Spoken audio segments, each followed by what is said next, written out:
दिनांक 6 दिसंबर 2023 को दिल्ली के कॉन्स्टिट्यूशन क्लब में इंटरनेशनल दिव्य परिवार सोसाइटी एवं भारत अंतर्राष्ट्रीय सांस्कृतिक केंद्र गुरुग्राम द्वारा संचालित चाणक्य वार्ता प्रकाशन समूह द्वारा प्रकाशित संविधान की जन्म कथा नामक पुस्तक विमोचन का भव्य समारोह आयोजित किया गया। 6 दिसंबर भीमराव अंबेडकर जी की पुण्यतिथि के अवसर पर आयोजित इस कार्यक्रम की शुरुआत राष्ट्रगान एवं दीप प्रज्वलित करके हुई। कार्यक्रम में कई दिग्गज व्यक्ति शामिल हुए। इस खास अवसर पर मुख्य अतिथि के रूप में श्री आर.के. सिंह, मानवीय विद्युत, नवीन एवं नवीनीकरण ऊर्जा मंत्री, भारत सरकार। समारोह के अध्यक्ष डॉक्टर योगेंद्र नारायण, पूर्व महासचिव, राज्यसभा एवं चेयरमैन, भारत अंतर्राष्ट्रीय सांस्कृतिक केंद्र। अति विशिष्ट अतिथि श्री रामलाल, अखिल भारतीय संपर्क प्रमुख, राष्ट्रीय स्वयं सेवक संघ एवं डॉक्टर सत्यनारायण जाटिया, पूर्व केंद्रीय मंत्री, भारत सरकार। मुख्य वक्ता के रूप में डॉक्टर आदिश अग्रवाल, अध्यक्ष, सुप्रीम कोर्ट बार एसोसिएशन। इस मौके पर पुस्तक के लेखक श्री लक्ष्मी नारायण भाला जी का भी सानिध्य प्राप्त हुआ। इसी के साथ doctor Mahesh Chandra Sharma, Swami Shyamanand, Swami Vigyananand, doctor Jitendra Bajaj, Padmashri doctor Jagmohan Singh Rajput, Padmashri Kanwal Singh Chauhan, Rajkumar Bhatia, Shyam Jaju, Shubhada Varadkar, G N. Singh, doctor Vikram Singh, S K. Bhagat, उद्योगपति S K. Dhawan, doctor Nageshwar Rao, doctor Ashok Kumar Singh CA आदि लोगों की भी गरिमामय उपस्थिति रही। कार्यक्रम के मुख्य संयोजक डॉक्टर अमित जैन जी, सह संयोजक कैलाश कंदोई जी के मार्गदर्शन में इस पूरे कार्यक्रम की रूपरेखा निर्धारित की गई। इसी के साथ कार्यक्रम का समापन स्वागताध्यक्ष डॉक्टर शूलपाणी सिंह जी के शब्दों के साथ हुआ। अधिवक्ता संगीत तलवार जी का पूरे कार्यक्रम के दौरान अहम योगदान रहा। कार्यक्रम के अंत में सभी ने पुस्तक की सफलता को लेकर शुभकामनाएं भी दी। सर, आज जो ये पुस्तक विमोचन कार्यक्रम रखा गया था, इस पर अपनी राय दीजिए। बाबा साहब का परिनिर्वाण दिवस आज है। बाबा साहब ने जो संविधान बनाया है, उस संविधान की सरल व्याख्या करते हुए, क्योंकि संविधान एक विधिक पुस्तक है और संहिताबद्ध की हुई है, किंतु उसमें जो सूत्र रूप है उसका विस्तार करने की आवश्यकता थी। अपने इस सारे पुस्तक में जो उनका अपना अध्ययन के आधार पर जो उन्हें विस्तार दिया है, वो निश्चित रूप से संविधान को समझने के लिए उपयोगी होगा। यह हमारे लिए, सबके लिए एक तरह से उन्हें सुविधा उपलब्ध कराई, इसलिए उनका मैंने अभिनंदन भी किया और आभार भी व्यक्त किया। लक्ष्मी नारायण जी के बारे में क्या कहना चाहेंगे? अब वो लक्ष्मी नारायण है और मैं सत्यनारायण हूँ, परंतु न लक्ष्मी उनके पास कितनी है मुझे नहीं पता, पर सत्य लक्ष्मी का दूसरा स्वरूप हो सकता है। तो जैसा सत्यनारायण है वैसे लक्ष्मी नारायण। आपके द्वारा लिखित संविधान की जन्म कथा, इस पुस्तक में पाठकों को क्या कुछ अलग देखने को मिलेगा?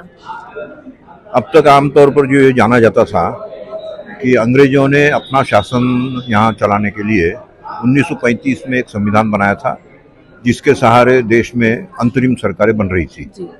उसी संविधान का निर्माण कैसे हुआ, जिस अंग्रेज सरकार ने 163 साल तक यहाँ बिना संविधान के राज किया था, उनको 1935 में संविधान बनाकर राज करने की आवश्यकता क्यों महसूस हुई, ये प्रश्न मेरे मन में उभरा था। उसी प्रश्न का उत्तर को जब खोजने लगा मैं, तो ध्यान में आया कि भारत की जनता की जो एक विशेषता है, इस पर उन्होंने ध्यान दिया है, जिसमें हम कहते हैं कि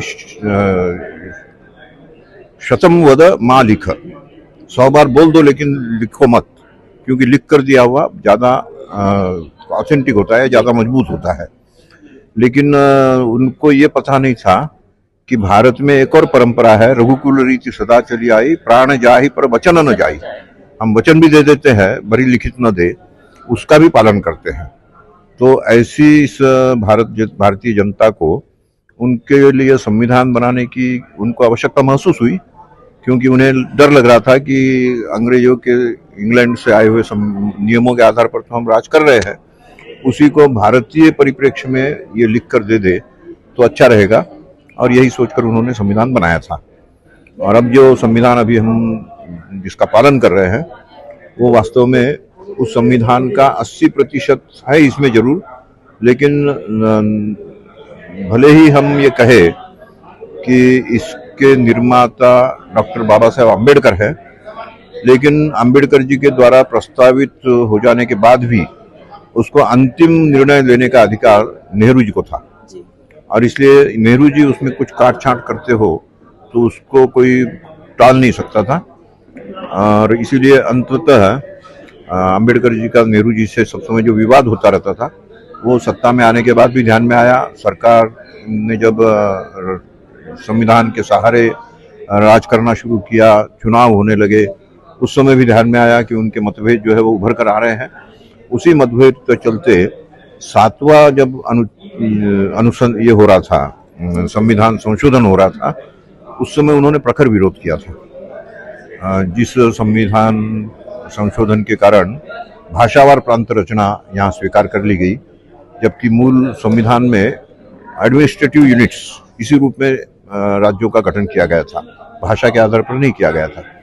लेकिन 1956 में भाषा के आधार पर प्रांत रचना होगी, ये स्वीकार करके संविधान को एक प्रकार से उसका मिसयूज किया गया है, उसका दुरुपयोग किया गया है। ये जब उन्होंने देखा और जो आरक्षण केवल 10 वर्षों के लिए उन्होंने सोचा था, 7 वर्ष तक उस पर कोई काम ही नहीं हो रहा है, इसके कारण भी वो दुखी थे। तो ऐसे दुखी मन लेकर ही वो यहाँ से विदा हुए हैं। और इसलिए मैंने संविधान का पूरा ये लिखते हुए इस बात का निष्कर्ष ये निकाला है कि उनकी आत्मा को शांति देनी हो तो इस संविधान का सरलीकरण और भारतीयकरण होना जरूरी है। जैसे कि इन दिनों फिर से संविधान में संशोधन की बात की जा रही है, तो इस पर आपका क्या कहना है? नहीं, अब बहुत अधिक संशोधन हो चुके हैं। 122 संशोधन किसी संविधान में होना ये शायद विश्व के इतिहास में कहीं नहीं होगा, मुझे जानकारी नहीं है। लेकिन फिर भी मैं जो कॉमन सेंस का ये व्यवहार करते बताता हूँ कि इतने अधिक संशोधन हो जाने के कारण ये इतनी बैसाखियाँ लग चुका है। ऐसा एक जो संविधान हो गया है, इस संविधान का पुनर्लेखन होना बहुत जरूरी है, क्योंकि ये जो संशोधन हुए हैं उसमें कई संशोधन ऐसे हैं कि जो एक दूसरे के विपरीत भाव लेकर चल रहे हैं। और इसलिए इसका पुनर्लेखन होना यही एकमात्र उपाय है, ऐसा मुझे लगता है। अगर पाठकों को ये पुस्तक पढ़नी हो तो वो कैसे खरीद सकते हैं? यहाँ आज तो उपलब्ध है, 500 रुपये इसका दाम है, आज 400 रुपये में मिल जाएगी। और इसके बाद जब खरीदना हो तो उसके प्रकाशक के माध्यम से प्रकाशक को लिखकर और मंगवा सकते हैं। चलिए सर, आपने अपना समय दिया, उसके लिए आपका बहुत बहुत धन्यवाद।